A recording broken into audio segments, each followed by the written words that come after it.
கிறிஸ்து இயேசுவில் அன்பிற்கினிய சகோதரர்களே, சகோதரிகளே, உங்கள் அனைவருக்கும் முதற்கண் நம்முடைய அன்னையினுடைய பெருவிழா நவநாள் நல்வாழ்த்துக்களை தெரிவித்துக் கொள்வதிலே மிகுந்த மகிழ்ச்சி அடைகின்றேன். இன்றைய நாளிலே நம்முடைய மறைக்கல்வி ஆசிரியர்கள் மற்றும் பிள்ளைகள் இணைந்து இன்றைக்கு இந்த திருப்பலியை சிறப்பிக்கின்றார்கள், நவநாளை கொண்டாடுகின்றார்கள். எனவே இந்த குழந்தைகளை பாருங்கள், இவர்கள் தப்பாக செஞ்சாலும் அதில் ஒரு அழகு இருக்கும். இப்போ இங்கே ஆரத்தி எடுத்தாங்களே, ஒருத்தன் பார்த்துக்கிறான், ஒருத்தனுக்கும் ஒன்றும் புரியல. ஆனால் இருந்தாலும் அவங்க பார்க்கறது, அந்த ஆரத்தி எடுக்கிறது, அது ரொம்ப சந்தோஷமாக இருக்கும். எனவே வள்ளுவர் அழகாக சொல்கிறார் பாருங்கள், குழல் இனிது யாழ் இனிது என்பர் தம் மக்கள் மழலை சொல் கேளாதவர் அப்படின்னு சொல்கிறார். தன்னுடைய பிள்ளைகளுடைய மழலை சொல் கேளாதவர்கள் தான் குழல் இனிதாக இருக்கிறது, யாழ் இனிதாக இருக்கிறது என்றெல்லாம் சொல்லுவார்களாம். தன்னுடைய பிள்ளைகளுடைய குரல் அந்த அளவுக்கு இனிமையானது, நமக்கு ஏற்புடையதாக இருக்கிறது. அந்த வகையில் இன்றைக்கு இந்த பிள்ளைகள் எல்லாம் இங்கே இருப்பது நமக்கு மிகுந்த மகிழ்ச்சி, ரொம்ப சந்தோஷம். இவர்களையெல்லாம் உற்சாகப்படுத்தி இதற்கெல்லாம் அனுமதி கொடுத்து இவர்களுக்கு இந்த திருவழிபாட்டிலே ஒரு இடம் கொடுத்தது என்பது நம்முடைய பங்கு தந்தையினுடைய ஒரு உண்மையாகவே கொண்டாட வேண்டும் என்ற ஒரு அர்த்தத்திலே, பொருளிலே அவர் இதை அமைத்திருக்கின்றார். எனவே அவர்களுக்கும் நம்முடைய பாராட்டுக்கள். எனவே இந்த குழந்தைகளுக்கும் மறைக்கல்வி ஆசிரியர்கள், நான் முன்னமே சொல்லியிருக்கின்றேன், மறைக்கல்வி ஆசிரியர்கள் ஒரு அருமையான டீம் நம்முடைய நெல்லித்தோப்பில் இருக்கும். வாலண்டியர்ஸு அப்படின்னா சேக்ரட் பாரிஷன் சேர்த்து தான் சொல்கிறேன், நிறைய பேர் வரமாட்டாங்க. அந்த செஞ்ச ஆளே தான் செஞ்சுக்கிட்டு இருப்பாங்க. அவ்வளோ சீக்கிரத்தில் அவங்கள கடப்பாறை போட்டு கிளப்புனா கூட கிளம்ப மாட்டாங்க. ஆனால் நெல்லித்தோப்பில் அப்படி இல்லை. போதும் அப்படின்னு நின்ற அளவுக்கு மடை திறந்த வெள்ளம் போல் வாலண்டியர்ஸ் அப்படின்னா எல்லாம் வந்துடுவாங்க. அதுவும் இந்த மறைக்கல்வி கற்றுக் கொடுப்பதற்கு ஆசிரியர்கள் எப்பொழுதுமே தயாராக இருப்பார்கள். அந்த வகையில் இப்பொழுது இந்த பிள்ளைகளுக்கெல்லாம் ஒரு ஜோரா கைத்தட்டி அவர்களுக்கு நம்முடைய உற்சாகத்தையும் நம்முடைய பாராட்டையும் தெரிவிக்கின்றோம். Very good, thank you. ஒரு சில பேர்கிட்ட கேட்டேன், நீ என்ன மாதா? ஒன்று விடாத எல்லாம் லூர்து மாதா தான். பரவாயில்ல, சந்தோஷம், மகிழ்ச்சி, ஒரே சிரிப்பு. அன்புக்குரிய சகோதர சகோதரிகளே, நம்ம ஃபாதர் ஜார்ஜ் புஷ், ரொம்ப நல்லா இருக்குது அந்த பேர் சொல்லும் பொழுது, ஒரு வீரமான ஒரு பெரிய ஒரு துடிப்பை அந்த பேர் கொடுக்குது. அவர் வந்தார், பத்திரிகை கொடுத்தாரு, அழைப்பது கொடுத்தாரு. பிறகு அவர் சொன்னார், ஃபாதர் ஒவ்வொருத்தருக்கும் ஒரு தலைப்பு கொடுக்கணும் அப்படின்னு சொன்னார். சரி கொடுங்க, நல்லது தான் அப்படின்னு ஒரு தலைப்பை நானே தேர்ந்து கொண்டேன். அந்த அருட்சாதனங்கள் என்ற வகையிலே மாதாவோடு சேர்த்து நீங்கள் அதை சிந்திக்கலாம். அந்த வகையிலே இன்றைக்கு நற்கருணை அன்னை, மாதாவுக்கும் நற்கருணைக்கும் என்ன தொடர்பு இருக்கிறது என்பதை பற்றி சிந்திக்க இருக்கின்றோம். மாதா நற்கருணை. அன்புக்குரியவர்களே, நாம் அன்னை மரியாவை சாதாரணமாக நினைக்கின்றோம். அன்னை மரியாவை ஏதோ ஒரு சாதாரண ஒரு மானிட பிறவியாக நினைக்கின்றோம். ஆனால் கடவுள் எப்படி நினைக்கின்றார் பாருங்கள், மானிட பிறவியை விட மேலான ஒரு பிறவியாக அன்னை மரியாவை நினைக்கின்றார். அன்னை மரியாவை அவர் படைத்திருக்கின்றார். அதுதான் உண்மை. நிறைய பேர் சொல்லுவாங்க, அன்னை மரியா, அதுவும் நெல்லித்தோப்பு தான் நம்முடைய மறை மாவட்டத்திற்கே முதலாக இந்த கரிஸ்மேட்டிக் ப்ரேயர் அப்படின்னு ஒன்று இருந்தது பாருங்கள். குருஸ் திவாகரன் ஒருத்தர் இருந்தார், நற்செய்தி அறிவிப்பு செய்வார். ரெட்டியார்பாளையமும் நெல்லித்தோப்பும் தான் நம்முடைய புதுவைக்கே முதல் முன்னோடியாக இருந்தார்கள். ஆனால் இந்த 2 பங்குலையும் தான் எல்லாம் ப்ராட்டஸ்டன்ட்டில் போய் சேர்ந்துட்டாங்க. இதுக்கும் முன்னோடி நம்ம 2 பங்கு தான். ஏனென்றால் சாமியாருங்க ஒழுங்காக பிரசங்கம் வைக்கிறது இல்லை, மறை உரை ஆற்றுவதில்லை, என்ன போர் அடிக்குது, ஒரு துடிப்பு இல்லை, ஒரு பங்கேற்பு இல்லை அப்படின்னு பல காரணங்கள், பல குறைகளை சொன்னார்கள். ஆனால் இங்கே புற்றீசல்கள் போன்று நிறைய பேர் அந்த சபையில் போய் சேர்ந்து விட்டார்கள். அந்த வகையிலே முதலாக இந்த நற்செய்தி அறிவிப்பு, பைபிள் வாசிக்கணும் அப்படின்னு அந்த விழிப்பை பெற்றது இந்த 2 பங்கு தான். இந்த 2 இடங்களில் தான் அந்த விவிலிய தாகம் என்பது இருந்தது.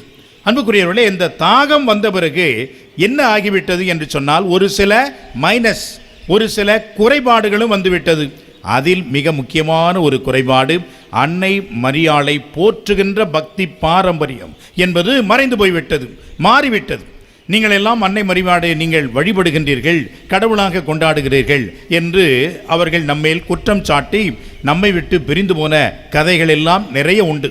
அன்புக்குரியவர்களே, அது உண்மை அல்ல. அன்னை மரியாளை இறைவன் எப்படி வைத்திருக்கிறார் என்பதைத்தான் நாம் இந்த நாட்களிலே நினைக்க வேண்டும்.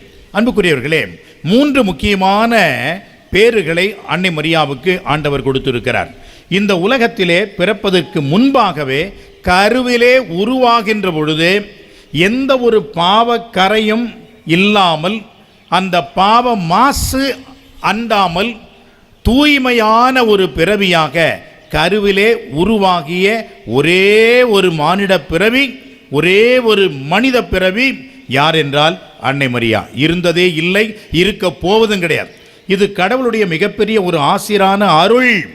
இது யாருக்கு கொடுத்திருக்கிறாரு? அதுதான் நம்ம போற்றுறோம், இம்மாக்குலேட் கன்செப்ஷன் என்று சொல்கின்றோம். அதே போன்று இந்த உலகத்திலே பாருங்கள், ஒன்று கன்னியாக இருக்க வேண்டும், இல்லாவிட்டால் தாயாக இருக்க வேண்டும். கன்னியும் தாயுமாக ரெண்டுமாக இணைந்து யார் இருந்தாங்க? கன்னி கழியாமல் ஒரு தாய்மை எப்படி பெற முடியும்? முடியாது. ஆனால் அன்னை மரியா அப்படி அல்ல. அவர் என்றும் கன்னியாக இருக்கிறார், இன்றும் கன்னியாக இருக்கின்றார். அவர் என்றும் தாயாக இருக்கின்றார், இன்றும் தாயாக இருக்கின்றார். வேறு எந்த ஒரு மானிட பிறவிக்கு இப்படிப்பட்ட ஒரு அருளும் ஆசீரும் கடவுள் கொடுத்திருக்கிறார்? வேறு யாருக்கும் இல்லை. எனவே அந்த அன்னையை போற்றுகின்றோம். அந்த அன்னை இந்த உலகத்தினுடைய முடிவிலே, நிறைவிலே அவர் விண்ணகம் எடுத்துக்கொள்ளப்பட்டார் என்ற ஒரு பெருமையையும், உடலோடும் ஆன்மாவோடும் அவர் விண்ணிற்கு எடுத்துக்கொள்ளப்பட்டார் என்று பார்க்கின்றோம். எந்த மானிட பிறவி உடலோடும் ஆன்மாவோடும் அவர் விண்ணுலக எடுத்துக்கொள்ளப்பட்டார் என்று இருக்கிறது? யாரும் இல்லை. பழைய ஏற்பாட்டிலே 1-2 இருக்கிறது. எலியா எரிகின்ற தேரிலே மேலே சென்றார். ஏனோக்கு ஆண்டவர் முன்பாக நடந்த நீதிமான், அவர் கடவுளிடம் ஏறி சென்றார் என்று இருக்கிறதை ஒழிய உடலோடும் ஆன்மாவோடும் விண்ணகம் எடுத்துக்கொள்ளப்பட்டார் என்ற ஒரு விசுவாச உண்மையை, சத்தியத்தை நாம் உணர்ந்து கொண்டாடி அவரை போற்றுகின்றோம். இந்த 3 அருளும் எந்த ஒரு மனிதனுக்கும் கடவுள் கொடுக்கவே இல்லை, கொடுக்க போறதும் கிடையாது. எனவே தான் அன்னை மரியாளை இந்த மனித குலம் இருக்கின்ற வரைக்கும் காலம் காலமாக, ஜென்மம் ஜென்மமாக இந்த அன்னை மரியாளை போற்றும் என்பதற்கு நமது ஊரே சாட்சி. 175 ஆண்டுகளாக இந்த இடத்திலே அன்னையினுடைய புகழை நாம் போற்றுகின்றோம், பறைசாற்றுகின்றோம், கொண்டாடுகின்றோம் என்று சொன்னால் அதற்கு மேலாக வேறு என்ன நமக்கு சாட்சியம் தேவை? அந்த அன்னை இன்றைக்கு எப்படி நற்கருணையோடு தொடர்புடையவராக இருக்கின்றார் என்பதை நாம் பார்ப்போம். அன்புக்குரியவர்களே, நம்முடைய திருச்சபையினுடைய வரலாற்றிலே ஒரு முக்கியமான மறக்க முடியாத திருத்தந்தை அவர் புனித 2ஆம் ஜான் பால் என்பவர்தான். அவர் மாதாவினுடைய திருத்தந்தை என்று போற்றப்படுகின்றார். காரணம், மாதாவினுடைய பக்தி அவருக்கு அலாதியாக இருந்தது. எப்படி என்று சொன்னால், அவர் போலந்து நாட்டை சார்ந்தவர். கம்யூனிசம் என்பது அங்கே கொடுங்கோல் ஆட்சி செலுத்திய அந்த வேளையிலே அவர் இருந்தார், வாழ்ந்தார். அப்பொழுது சமயம் என்பதையும், நம்பிக்கை என்பதையும், கடவுள் என்பதையும் யாரும் எங்கும் பேச முடியாது. எனவே அப்படிப்பட்ட ஒரு கொடுமையான ஆட்சியிலே அவர் பிறந்தார், வளர்ந்தார். அவருக்கு 8 வயது நடக்கிறது. 8 வயது சிறுவனாக இருந்தபொழுது அவருடைய வாழ்க்கையிலே நடந்த ஒரு மிகப்பெரிய ஒரு சோகமான நிகழ்ச்சி. பள்ளிக்கு சென்றிருக்கின்றார். அவர் பள்ளி முடித்துவிட்டு மீண்டுமாக திரும்புகின்றார். அவர் திரும்புகின்ற பொழுது அவருடைய தந்தை அமர்ந்து கண்ணீர் வடித்து கொண்டிருக்கின்றார். யாரும் இல்லை வீட்டிலே, அவருடைய தந்தை மட்டும்தான் இருக்கின்றார். அவருக்கு ஒன்றுமே புரியவில்லை.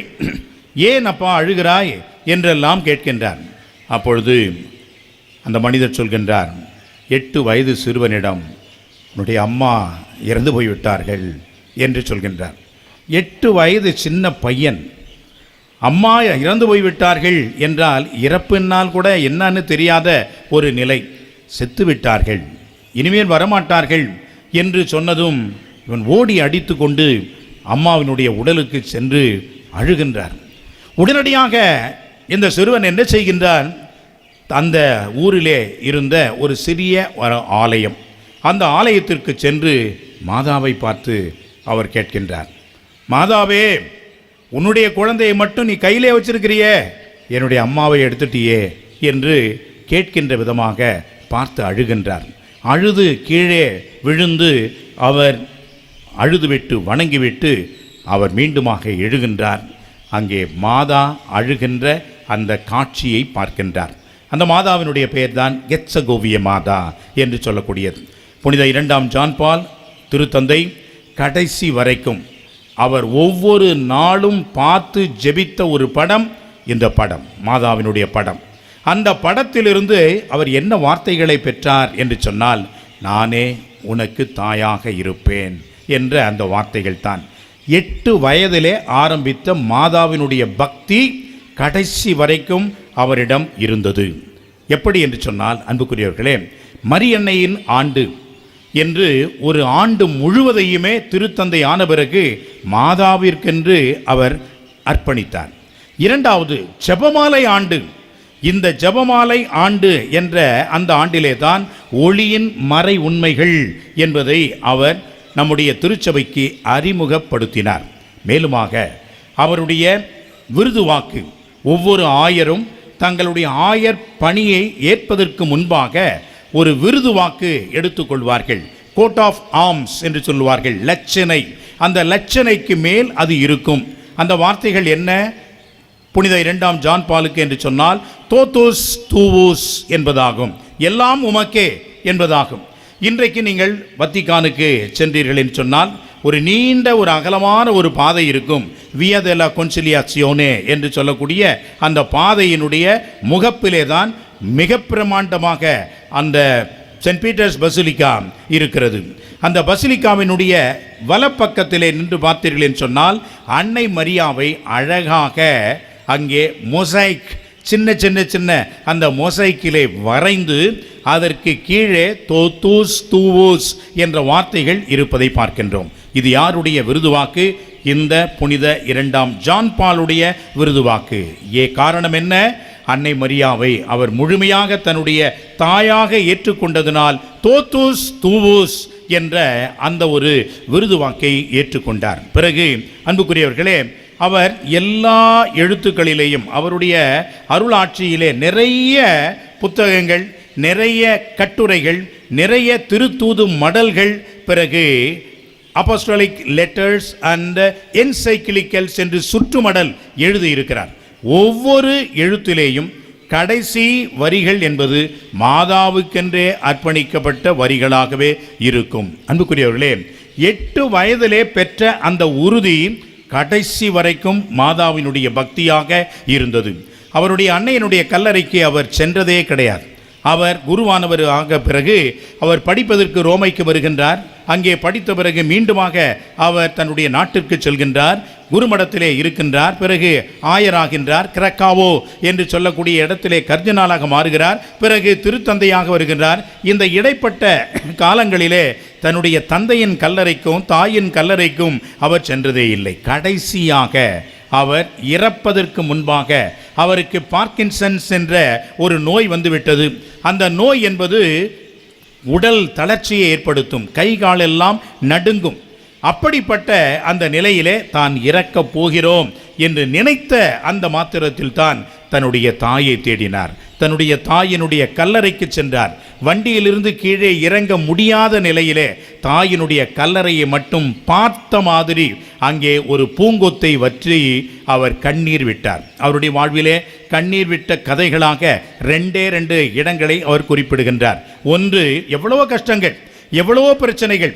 அவர் சிறையில் இருந்திருக்கிறார், கல் உடைத்திருக்கின்றார், அவர் பல்வேறு துன்பங்களை எல்லாம் ஏற்றிருக்கின்றார். அப்பொழுதெல்லாம் கண்ணீர் விடாத இந்த திருத்தந்தை 2 நேரங்களிலே அவர் இமோஷனல், உணர்ச்சி வயப்பட்டு கண்ணீர் விட்டார் என்று சொல்லப்படுகிறது. ஒன்று, அவருடைய 50ஆம் ஆண்டு பொன் விழாவின் பொழுது 50 குழந்தைகளை இதுபோன்று அழகாக அங்கே அலங்கரித்து வைத்திருந்தார்கள். எல்லாம் சின்ன சின்ன வாண்டு பொடுசு, எல்லாம் சம்மனசுகள் மாறி அவர்கள் கையிலே அழகாக பூங்குத்துக்களை கொடுத்திருந்தார்கள். அவர்கள் செல்ல வேண்டிய ஒரு நேரம் இருந்தது. ஆனால் அந்த குழந்தைகளுக்கு என்னன்னே புரியல. அங்கே திருத்தந்தை அவர்கள் உட்கார்ந்த உடனேயே அந்த பிள்ளைகளெல்லாம் ஓடி வந்து பாப்பா தாத்தா அப்படின்னு எல்லாம் கட்டி பிடிச்சிக்கிட்டு ஒரு ஆர்டரும் கிடையாது. வேட்டிகன் லிட்டர்ஜெல்லாம் நீங்கள் பார்த்தீங்கன்னாக்கா துல்லியமாக கணக்கிட்டு சிறப்பாக செய்வார்கள். ஆனால் இங்கே ஒரு ஆர்டரும் ஒன்றும் செய்ய முடியல. ஏன்னா குழந்தைகள், அவர்களை நாம் என்ன சொல்லி புரிய வைப்பது? எல்லாம் ஓடி போயிட்டு அவங்களும் கட்டி பிடிக்கிறாங்க, முத்தம் கொடுக்குறாங்க. பாப்பாண்டவர் அழுகுறார். அந்த அன்பிலே, அந்த குழந்தைகளுடைய பாராட்டிலே, அந்த பூக்களை வாங்கி அந்த நேரத்தில் அழுகிறார். அதை க்ளோஸ்அப்பில் காட்டுறாங்க. கண்ணீர் வடியுது அந்த தாத்தாவுக்கு. எல்லாம் மகிழ்ச்சி. இரண்டாவது, இந்த அன்னையினுடைய கல்லறையிலே கடைசியாக சென்று நிற்கின்ற வேளையிலே அன்னையினுடைய அந்த நினைவை அவர் போற்றி கண்ணீர் விடுகின்றார். அன்புக்குரியவர்களே, இந்த அன்னையினுடைய பக்தி என்பது கடைசி வரைக்கும் இருந்தது. ஆனால் தான் பாருங்கள், அவர் இறந்த அந்த நாள் என்பது ஏப்ரல் மாதம் 2ஆம் தேதி 2005 ஏப்ரல் 2 அப்படின்னா முதல் சனிக்கிழமை. அன்றைக்குத்தான் அவர் மாதாவிடம் தன்னுடைய ஆன்மாவை, தன்னுடைய உயிர் மூச்சை இட்டு கடைசியிலே உயிர் துறந்திருக்கின்றார் என்று சொன்னால் இதைவிட பெரிய ஒரு சாட்சியம் வேறு யாருமே இருக்க முடியாது. அவர் என்ன செய்திருக்கிறார் என்று சொன்னால், அன்புக்குரியவர்களே, அவர் எழுதிய கடைசி திருமடல், நிறைய திருமடல் எழுதியிருக்கிறார். ஏப்ரல் மாதம் 17ஆம் தேதி 2003 புனித வியாழன் அன்று தனது கடைசி திருமடலை வெளியிட்டார். அந்த திருமடலுடைய பெயர் என்ன? எக்லேசியா தி யூக்கரிஸ்டியா என்பதாகும். எக்லேசியா தி யூக்கரிஸ்டியா. அன்புக்குரியவர்களே, இந்த வார்த்தைகள் எதை குறிக்கிறது என்று சொன்னால், எக்லேசியா என்றால் திரு அவை, யூக்கரிஸ்டியா என்று சொன்னால் நற்கருணை. திருச்சபையும் நற்கருணையும் இரண்டையும் அவர் வைக்கின்றார். திருச்சபையிலிருந்து நற்கருணை வருகிறது, நற்கருணையிலிருந்து திருச்சபை பிறக்கிறது. எனவே திருச்சபையையும் நற்கருணையும் பிரிக்க முடியாது, பின்னி பிணைந்த இணைந்த வகையிலே நாம் பார்க்க வேண்டும் என்று அவர் குறிப்பிடுகின்றார். உண்மை. அன்புக்குரியவர்களே, நம்முடைய பேராயர் இல்லத்திற்கு நீங்கள் சென்றிருந்தால் அங்கே பெஞ்சு போட்டிருக்கும், வெளியில் உட்காந்து பேசுகிறதுக்கு. பழைய காலத்து அது பெஞ்சு. இன்றைக்கும் கூட எத்தனை பேர் பெரிய பெரிய ஆள்லாம், குண்டு குண்டான ஆள்லாம் போய் உட்காந்துருப்பாங்க. அது உடையாமல் இன்னும் பத்திரமா இருக்குது பாருங்கள். பெரிய அதிசயமாக நான் நினைக்கிறேன். அது அவ்வளவு பழமையான ஒரு பெஞ்சு. அதை நாங்கள்லாம் குருக்கள் சில நேரங்களில் சாப்பிட்டு விட்டு பெஞ்ச் டாக் என்று சொல்வார்கள். அந்த பெஞ்ச் டாக் இப்போல்லாம் போயிடுச்சு. எந்த பெஞ்ச் டாக்கு யாருக்கு நேரம் இருக்குது? செல்ஃபோன் பார்க்குறதுக்கே நேரம் இருக்க மாட்டுது, அங்கே எங்கே போய் உட்காந்து பேசுகிறது. எனவே அதெல்லாம் போயிடுச்சு. அந்த பெஞ்சில் பார்த்தீங்கன்னாக்கா உட்காந்துருக்குறோம், அதுக்கு தலைக்கு மேலே ஒரு படம் இருக்கும். நீங்கள் என்ன போய் பாருங்கள். அந்த படத்தை வரைந்து அங்கே மாட்டியவர் அருட்தந்தை தெக்ராய்தர் என்று சொல்லக்கூடியவர். அவரும் எம்இபி சபையை சார்ந்தவர். அந்த அருட்தந்தையினுடைய கான்செப்ட், அவருடைய கருத்தை பாருங்கள். மாதா நிற்கிறாங்க. மாதாவினுடைய வயிற்றிலே அந்த ஆண்டவர் இயேசுவினுடைய திரு அப்பம் நற்கருணை இருக்கிறது. அந்த நற்கருணையை ஏந்தி தாங்கிய வண்ணமாக ஒரு ஆள் நிற்பார். அவர்தான் குரு. ஆக மாதாவினுடைய வயிற்றிலே அந்த ஆண்டவர் இயேசுவினுடைய நற்கருணை என்ற அப்பம், அந்த அப்பத்தை தாங்கிய வகையிலே குருவானவர். இதிலிருந்து என்ன தெரிகிறது என்று சொன்னால், அந்த நற்கருணை என்பது குருவானவர், திரு அவை என்பதனால் கொண்டாடப்படுகிறது. அந்த குருவானவர், அந்த திரு அவை இல்லை என்றால் நற்கருணை இல்லை. அதே போன்று நற்கருணை இல்லை என்றால் வேறு எதற்காக நாம் இங்கே கூடி வருகிறோம்? வேறு எதற்காக நாம் இங்கே வருகிறோம்? அன்புக்குரியவர்களே, நற்கருணை திரு அவை என்பதையும் இரண்டையும் இணைத்து நாம் பார்க்கின்ற பொழுது அதுதான் உண்மை. அதே போன்று அவர் என்ன சொல்கின்றார்? அந்த திருமடலுடைய 6வது அதிகாரத்திலே 53 முதல் 58 எண்களிலே இந்த ஒரு கருத்தை தான் சொல்கின்றார். மாதாவிற்கு ஒரு புதிய ஒரு டைட்டில் கொடுக்கிறார். மாதாவிற்கு ஒரு பெருமையான ஒரு பட்டத்தை கொடுக்கின்றார். மாதாவிற்கு பல பெருமைகள் இருக்கிறது, ஆனால் இந்த பெருமை என்பது மிக முக்கியமான ஒன்றாக இருக்கிறது. மரியாள் அன்னை தாய் யார் தெரியுமா? நற்கருணையின் பெண்மணி என்று சொல்கின்றார். Mary is the woman of the Eucharist என்று சொல்கின்றார்.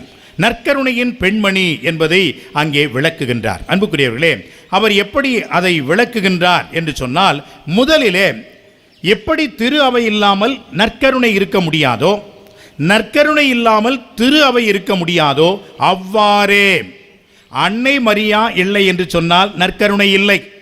நற்கருணை இல்லை என்று சொன்னால் அன்னை மரியாவும் கிடையாது. ஏனென்றால் இந்த நற்கருணையாகிய ஆண்டவர் இயேசுவை பெற்றெடுத்த அந்த தாய் இருந்தால்தான் பிள்ளை என்பது சேய் என்பது வரும்.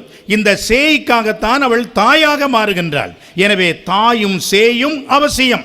எனவே தான் அன்புக்குரியவர்களே, தாய்மார்கள் இப்பெல்லாம் குழந்தைகளை எங்க கொஞ்சறாங்க, அப்பெல்லாம் குழந்தைகளை எப்படியெல்லாம் கொஞ்சம் இருக்கிறார்கள் பாருங்கள்.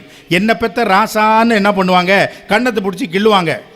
ஏன் என்ன பெத்த ராசா அப்படின்னு சொல்கிறாங்களே அப்படின்னு பார்த்தோம்னா அதில் ஒரு இன்ட்ரெஸ்டான விஷயம் இருக்குது. என்னவென்று சொன்னால், நீ பிறந்ததால், உன்னை நான் பெற்றதனால் என்னை நீ தாயாக பெற்றிருக்கின்றாய். நான் தாயாக பெற்றெடுக்க, நான் தாயாக உருவாக நீ பிறந்ததனால் நான் தாயானேன் என்று சொல்லுகின்ற அடையாளமாக அர்த்தமாகத்தான் என்னை பத்த ராசா என்று குழந்தைகளை கொஞ்சினார்கள். அன்புக்குரியவர்களே, இப்படியாக இயேசுவும் நற்கருணை ஆண்டவரும் அன்னை மரியாவையும் பிரிக்கவே முடியாது என்ற வகையிலே தான் 3 கருத்துக்களை அந்த திருமடலிலே இந்த 3 கருத்துக்களையும் அவர் உள்வைத்து நமக்கு சொல்கின்றார். முதலிலே இந்த 3 கருத்துக்களையும் அன்புக்குரியவர்களே, அதற்கு அடுத்தபடியாக வந்த திருத்தந்தை 16 பெனடிக்ட் அவர் என்ன சொல்கின்றார் என்று சொன்னால், இந்த 3ஐயும் தொகுத்து 3 கருத்துக்களையும் அவரும் அதை விளக்கி சொன்னார். ஒன்று, நற்கருணை என்பதை நம்ப வேண்டும், விசுவசிக்க வேண்டும்.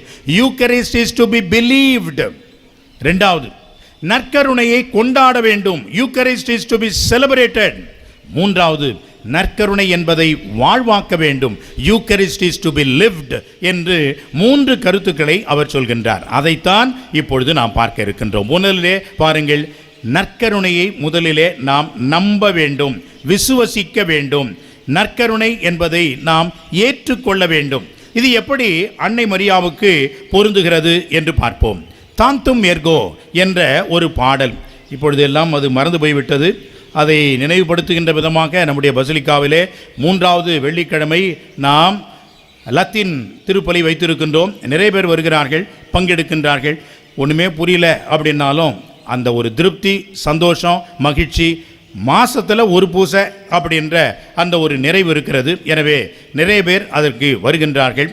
அந்த நற்கருணை ஆசீர்வாதத்திற்கு முன்பாக மாண்புயர் கீதம் பாடுகின்றோமே, அந்த மாண்புயர் கீதம் லத்தீன் மொழியிலே தாந்தும் ஏர்கோ என்ற அந்த பாடலை அக்வினாஸ் தோமாஸ் அவர்தான் எழுதினார். அவர் என்ன வரிகளை இடையிலே குறிப்பிடுகின்றார் பாருங்கள். பிரேஸ்தெட் ஃபீதஸ் சூப்ளமென்தும் சென்சுவும் தேஃபெக்டுயி என்ற வார்த்தையை பயன்படுத்துகிறார். புலன்களால் எட்டாததை விசுவாசம் நிறைவு செய்கின்றது. புலன்களால் எட்டாததை, புரியாததை விசுவாசம் நிறைவு செய்கிறது என்று சொல்கின்றார். அன்னை மரியாவுடைய வாழ்விலே பாருங்கள், முதலாக அன்னை மரியாவினுடைய வாழ்விலே ஆண்டவர் இயேசுவினுடைய தொடர்பு எப்படி வருகிறது? மங்கள செய்தியை கபிரியேல் வானதூதர் அவருக்கு கொண்டு வருகின்றார். மரியே வாழ்க, உம்முடைய வயிற்றிலே ஒரு குழந்தை பிறக்கும். பெரிய அதிர்ச்சி, ஆச்சரியம் அன்னை மரியாவுக்கு. எனவே என்ன சொல்கிறார் பாருங்கள் அன்னை மரியா, இது எங்கனமாகும், இது எப்படி நடக்கும், நானோ கன்னி ஆயிற்றே என்று சொல்கின்றார். பிறகு அங்கே வானதூதர் விளக்கம் சொல்கின்றார். அந்த விளக்கத்திற்கு பிறகு கடைசியாக வருகின்ற வார்த்தைகளை பாருங்கள். உன்னால் முடியாது, கடவுளால் இது முடியும் என்று சொன்னதும் அன்னை மரியா என்ன செய்கின்றார்?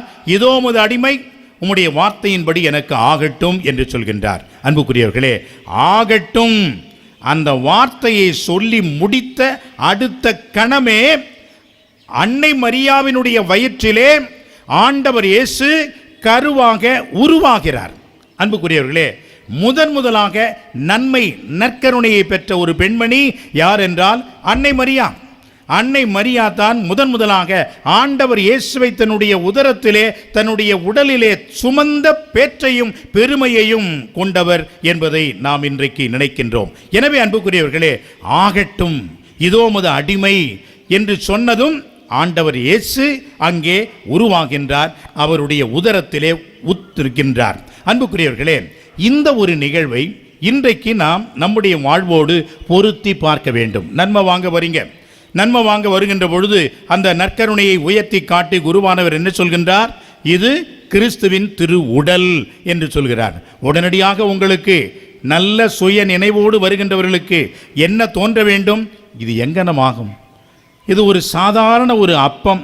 இந்த அப்பத்தில் கடவுள் இருக்கிறாரு, இது கிறிஸ்துவின் திரு உடல்னு சொல்றாரே, இது எங்கனமாகும் என்று இயல்பாக நம்முடைய அறிவுபூர்வமாக இந்த கேள்வியை கேட்கலாம், இந்த சந்தேகத்தை எழுப்பலாம்.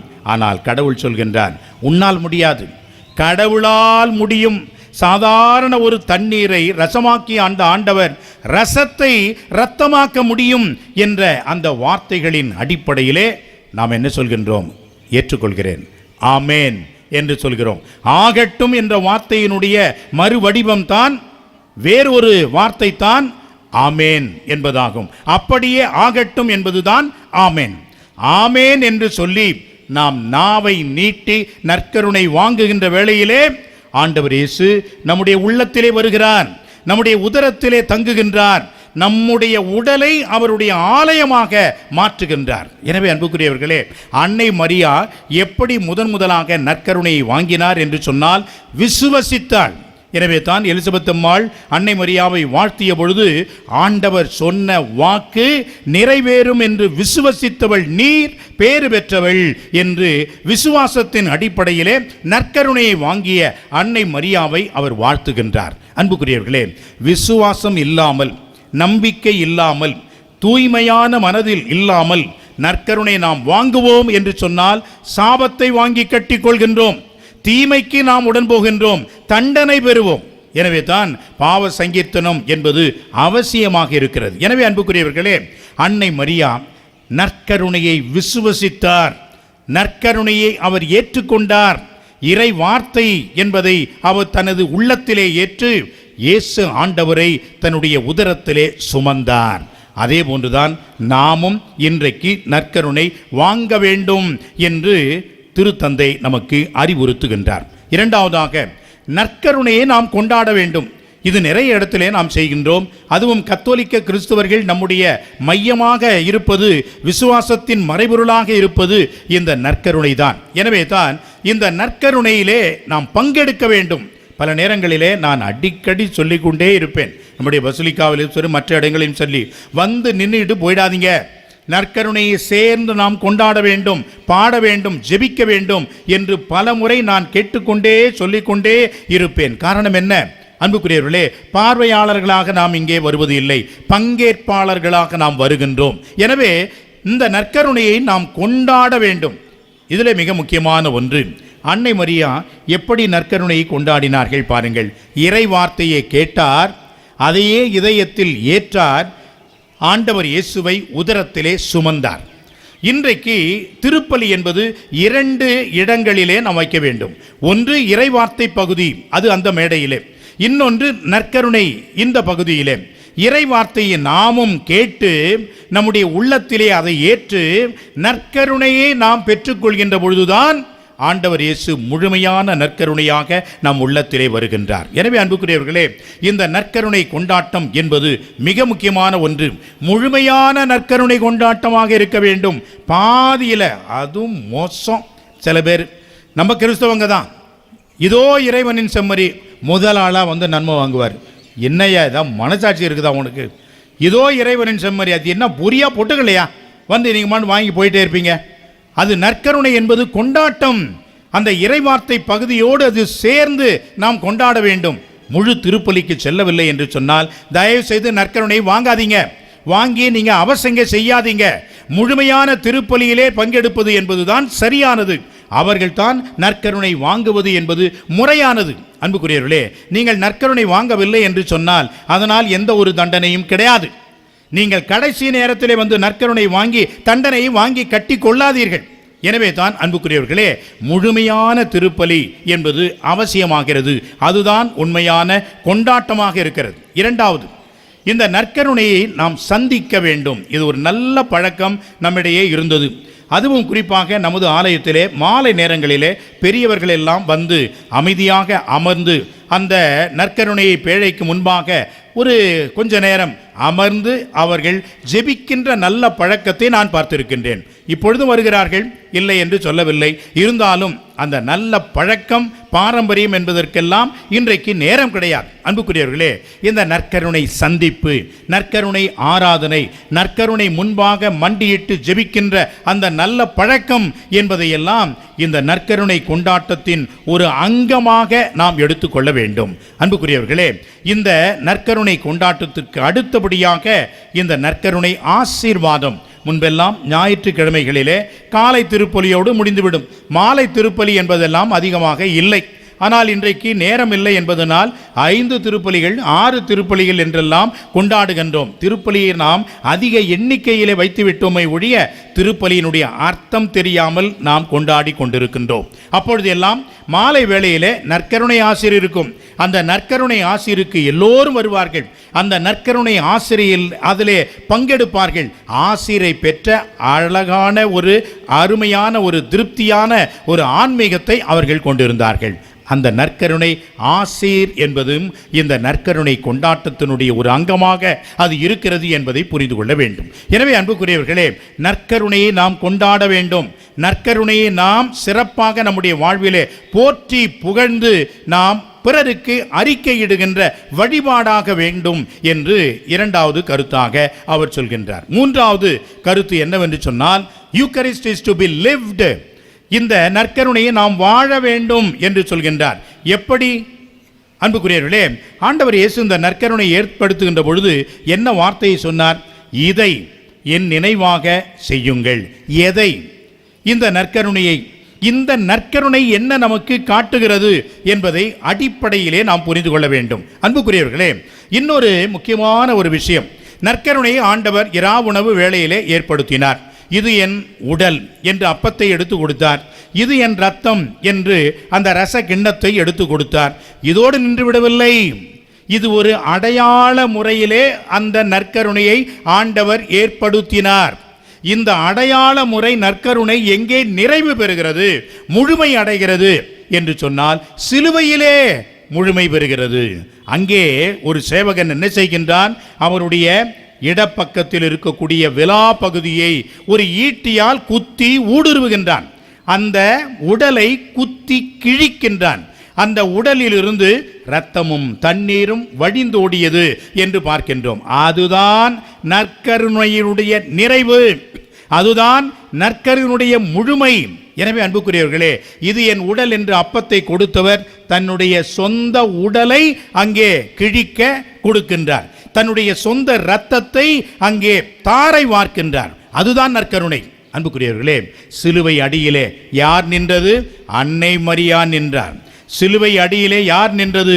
அன்னை தாய் நின்றாள். தன்னுடைய மகனோடு நின்றார். அந்த வார்த்தையை கவனிக்கணும். யோவான் குறிப்பிடுகின்றார், சிலுவை அடியிலே நின்றார். அப்படின்னா நிற்கிறாங்க அங்க தாய். ஏனென்றால் தன்னுடைய மகனுக்கு அவ்வளவு உற்சாகத்தை கொடுத்து, மகனே நட, நீ முன் செல், இந்த சிலுவையை சுமந்து கொண்டு போ, உனக்காக நான் உன் உடனே வருகிறேன் என்று சிலுவையின் பாதையிலே முதலாக சென்ற பெண்மணி அன்னை மரியாதான். அந்த சிலுவையின் பாதையிலே அவர் உடன் இருந்தவர் அன்னை மரியாதான். அவருடைய இந்த இறப்பின் பொழுது அன்னை மரியா சிலுவை அடியிலே நின்று பார்க்கின்றார். இரத்தமும் தண்ணீரும் அங்கே பீரிட்டு வழிகின்ற அந்த காட்சியை பார்க்கின்றார். அன்புக்குரியவர்களே, நினைத்து பாருங்கள், ஆண்டவர் இயேசுவினுடைய உடல் யார் கொடுத்த உடல்? ஆண்டவர் இயேசுவிடமிருந்து பீரிட்டு கிளம்பிய அந்த இரத்தம் யார் கொடுத்த இரத்தம்? அன்னை மரியா தன்னுடைய மார்பிலிருந்து தன்னுடைய குழந்தைக்கு பாலாக தன்னுடைய இரத்தத்தை வடித்து கொடுத்த அந்த இரத்தம் தான் அங்கே சிலுவையிலே தொங்குகின்ற பொழுது பீரிட்டு வருகிறது. அவர் தன்னுடைய உதரத்திலே கருவாக அவர் உட்பவித்து வளர்த்த அந்த உடல்தான் இன்றைக்கு சிலுவையில் இருந்து குத்தி கிழிக்கப்படுகிறது. அவருடைய உடலையும் இரத்தத்தையும் அங்கே நாம் நற்கருணையாக பெற்றுக்கொள்கின்றோம் என்று சொன்னால் அது யார் கொடுத்த உடல்? அது யார் கொடுத்த இரத்தம்? அன்னை மரியா கொடுத்த இரத்தம். எனவே தான் அன்னை மரியாவும் ஆண்டவர் இயேசுவோடு இணைந்து அந்த நற்கருணையை நிறைவு செய்கின்ற ஒரு பெண்மணியாக இருக்கின்றார். அன்னை மரியா இல்லாமல் ஆண்டவர் இயேசு தன்னுடைய உடலையோ இரத்தத்தையோ கொடுத்திருக்க முடியாது என்ற வகையிலே நற்கருணை என்பது தியாகத்தினுடைய அடையாளமாக, தன்னுடைய உடலையும் உதரத்தையும் தந்த அந்த அருள் அடையாளமாக அங்கே நிறைவு செய்வதை பார்க்கின்றோம். அன்புக்குரியவர்களே, இந்த நிறைவை நாம் செய்ய வேண்டும். எனவே தான் ஒவ்வொரு திருப்பலி முடிந்த பிறகும் சென்று வாழுங்கள், வாழுங்கள். உட்காந்தே இருக்காத. பூசம் முடிஞ்சு போச்சு, ஏஞ்சி வெளியே போயிட்டு என்ன செய்யணுமோ அதை செய்யு. என்ன செய்யணும்? நம்முடைய வாழ்வு தியாகமாக மாற வேண்டும். நாம் எதை உட்கொண்டோமே அந்த நற்கருணையாகவே நாம் வாழ வேண்டும். அந்த நற்கருணையாகவே நாம் இருக்க வேண்டும். அதற்குத்தான் அன்புக்குரியவர்களே நற்கருணையை வாழ வேண்டும் என்று அங்கே அன்னை மரியா நம்மையும் கேட்டுக்கொள்கின்றார். அவர் சொல்வது போல நீங்கள் செய்யுங்கள், வாழுங்கள் என்று அங்கே சொல்லப்படுகின்றது. எனவே அன்புக்குரியவர்களே, நற்கருணைக்கும் அன்னை மரியாவுக்கும் எவ்வளவு ஒரு நெருக்கமான தொடர்பு இருக்கிறது என்று பாருங்கள். நற்கருணை இல்லை என்றால் அன்னை மரியா அவசியமே இல்லை. அன்னை மரியா இல்லை என்றால் நற்கருணையான ஆண்டவர் இயேசு இந்த உலகத்தில் வந்திருக்க வேண்டிய ஒரு வாய்ப்பே இல்லை. அப்படி இருக்கின்ற அந்த நற்கருணையோடு நாமும் எப்படி தொடர்புடையவர்களாக இருக்கிறோம்? அன்னை மரியாவினுடைய வயிற்றிலே அந்த திரு அப்பம், அந்த திரு அப்பத்தை தாங்கிய அந்த குருவானவர், இது மூன்றையும் இணைத்துத்தான் நற்கருணை என்று சொல்கிறோம். எனவே அன்புக்குரியவர்களே, அன்னை மரியாவை கொண்டாடுகின்ற நாம் நற்கருணையை மையமாக வைக்க வேண்டும். நற்கருணையை நம்புவோம். நம்பிக்கையோடு நற்கருணையை நம்முடைய உள்ளத்திலே ஏற்றுக்கொள்வோம், உதரத்திலே தாங்குவோம். நற்கருணையை கொண்டாடுவோம், நற்கருணையை ஆராதனை செய்வோம், நற்கருணையை நம்புகின்ற பறைசாற்றலை செய்வோம். மூன்றாவது, நற்கருணையாகவே நடமாடும் பேழையாக நாம் மாறி நற்கருணையாக வாழ்வோம் என்று சொன்னால் அன்னை மரியாவுக்கு அதைவிட மகிமை வேறொன்றும் இல்லை. அதைவிட நாம் கொடுக்கின்ற மேலான புகழ்ச்சி வேறொன்றும் இருக்க முடியாது. எனவே இந்த நாட்களிலே நாம் நற்கருணை ஆண்டவருக்கு முக்கியத்துவம் கொடுப்போம். அன்னை மரியா வழியாக ஆண்டவர் இயேசு, நற்கருணைதான் நமக்கு இலக்கு, நற்கருணைதான் நம்முடைய விசுவாசத்தினுடைய உச்சம் என்பதை நினைத்து கொண்டாடி இந்த நாட்களிலே நற்கருணையாகவே வாழ்கின்ற அருள் வேண்டி அன்னை மரியாவினுடைய பரிந்துரையினால் வேண்டுவோம். ஆமென்.